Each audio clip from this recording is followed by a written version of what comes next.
சின்ன கணத்தில கல்லு கட்டி நல்ல சின்ன கணத்தில கல்லு கட்டி நல்ல சிங்காரமாகவே பட்டுடுத்தி சேவல் கொடியுடன் சுப்பிரமணியரும்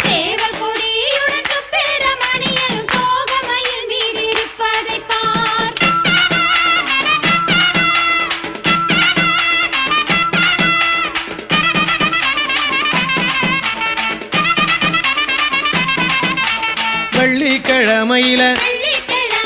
வீடு மொழுவையில வெள்ளிக்கிழமையில வீடு மொழுவையில வெத்தில கேட்டாராம் நம்மதோர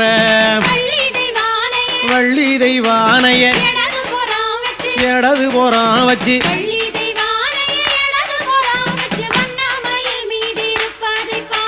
சக்கரங்கள் வந்து